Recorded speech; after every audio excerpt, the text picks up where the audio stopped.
We can move on the next speaker. And finally, we have our last speaker from the conference, who is MohammadReza Ghoreyshi from University of Waterloo, from the University of Western Ontario. He is going to talk about the life cycle of BE viscose decreasing the case of omega CMA. Mohammed, do you have your microphone on? Do you hear us, Mohammed? I don't know if Mohammed is. Yes, it seems that he's here. Okay. Hello, Mohammed. Hello, Mohammed. Could you use your microphone, please?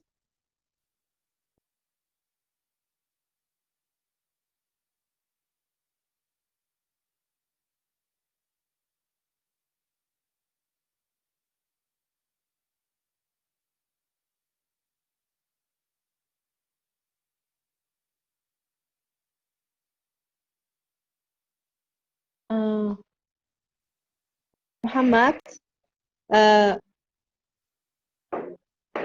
could you please talk or say something to see if we have your voice?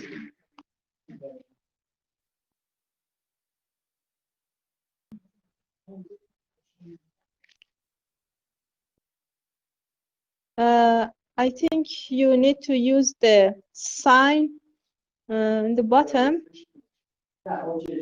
Okay.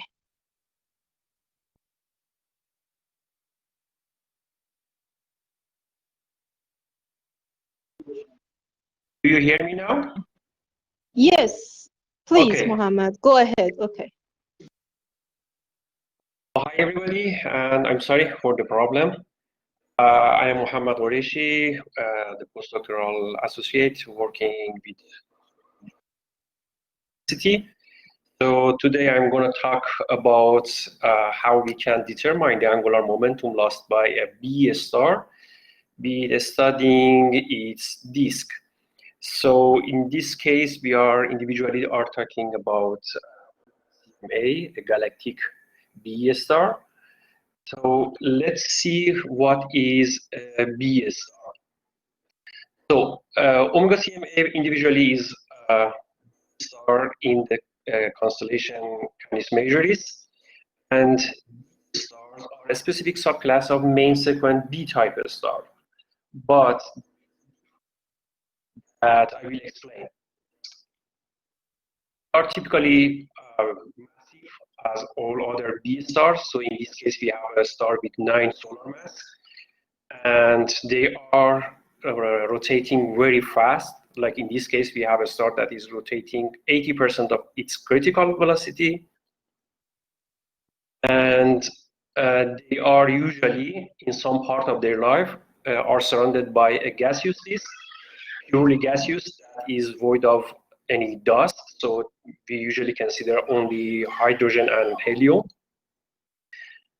And you could see one of them by a close spaceship or something, see something like this photo. So a blue star, blue-white star with some disk around it. So the most important characteristic of these stars is the emission line in their spectrum. So the sample here, we see the spectrum of a beta Lyra as a B that shows some emission lines in its spectrum. So that's why we call them BE stars. So this E index in the name comes from the emission lines. So in short, they are B-type stars with emission lines.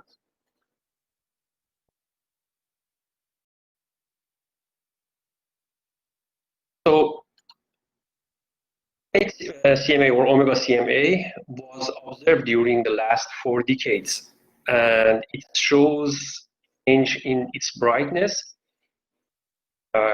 was and fading So we are believed that this change in the brightness is around it. So in the next video, play this video here. So should I share my screen or someone will help me to show this video? Muhammad, already we have some noise, unfortunately, in your voice. I'm worried if you share your screen, we increase the noise. Okay. I don't know. Maybe at the end, maybe you can show if you want to show movie or something. So I will skip and I will just explain it. So in this case, I wanted to show that the brightness is directed to the growth and dissipation of the disk. So when the disk is growing, brightness may change, increase or decrease depending if we see the star on top or from the edge. And when the disk is dissipating, then it would again increase or decrease. So if I have time at the end, I will show this video. So, model to describe these disks. A famous and is a model called viscous decretion disk that was provided by Lee et al. In 1991. And in this model, we assume that this disk is a Keplerian disk, and we have amount of rings that are rotating at different velocities.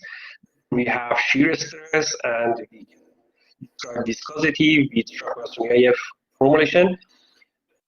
This alpha parameter is a parameter that is something just to make this equation. And measuring the value of this alpha parameter usually is very difficult in other systems, in protoplanetary disk or in AGNs. But in this case, we have this opportunity to measure it because we are dealing with a much simpler disk because it is only including ionized hydrogen and helium. So velocity gradients according to the Keplerian disk causes some viscous torque. And the viscous torque transport the matter and angular momentum. So the point is a star. This mechanism injects the material to this point that we call it injection radius. And some of that, most of that actually, with accretion process, the other parts with the decretion process goes outward, and we are modeling this part of the. So what we need to is considering some. Muhammad, sorry I interrupt you. It seems that there are many noise, and some people they can't hear you very well. I don't know if you can use a headset or hands-free, or I don't know.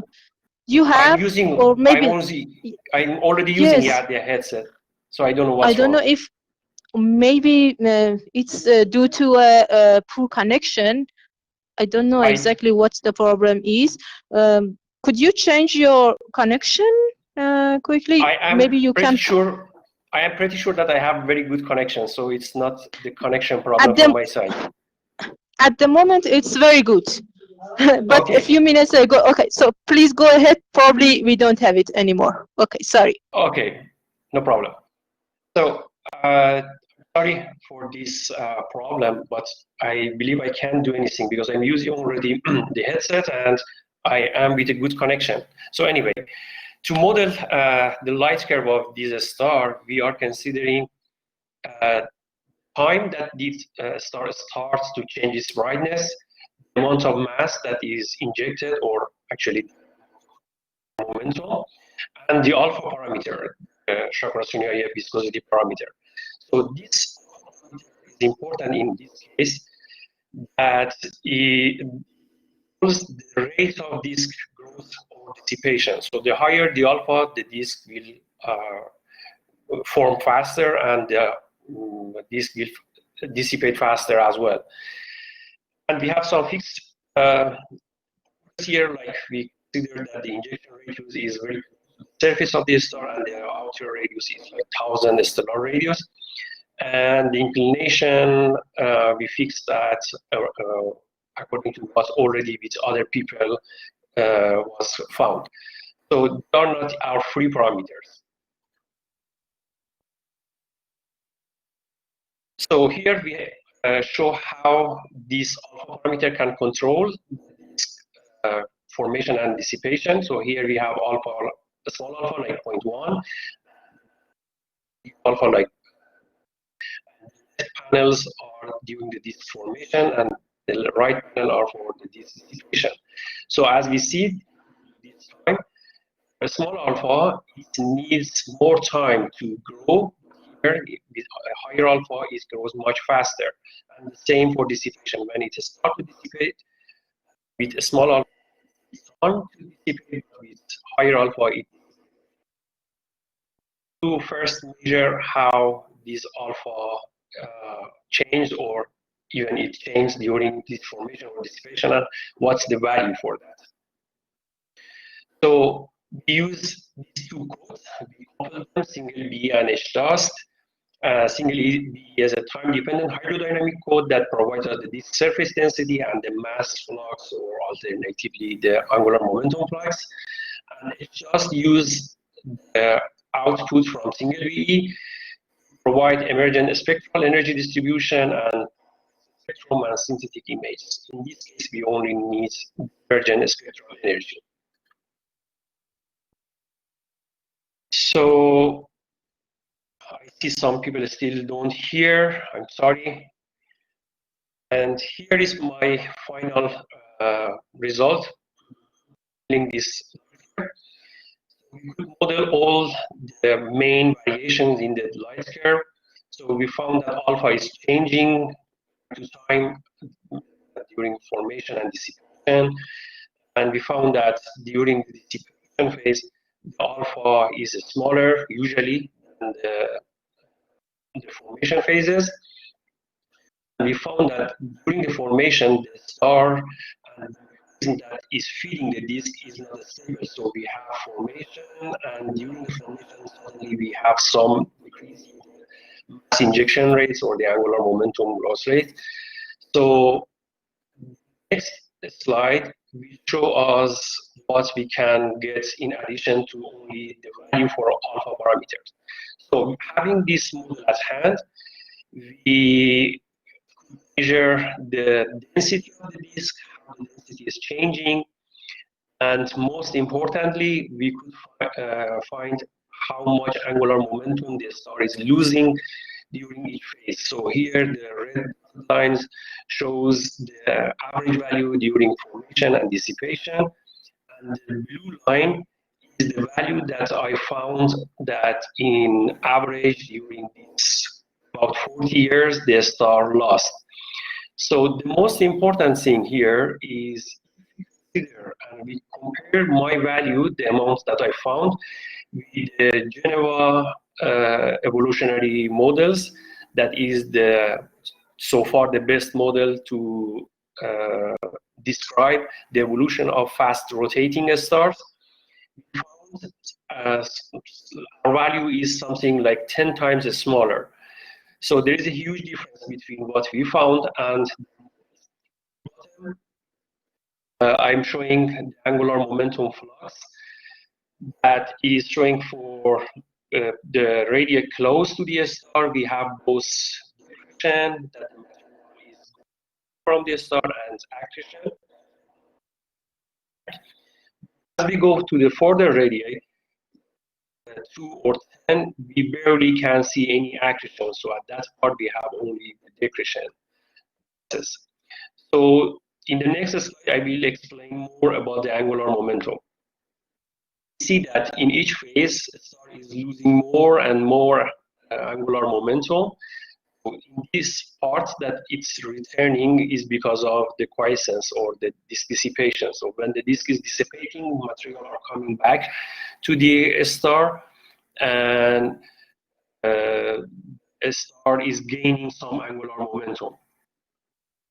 So, summary, we can show this plot that is comparing the value I found with what the Geneva model is telling us. So Geneva models predicts the angular momentum laws for galactic stars and small Magellanic clouds with these two curves. And what we found is for the galactic star BS omega CMA, like here. So we see here that what we found is much smaller.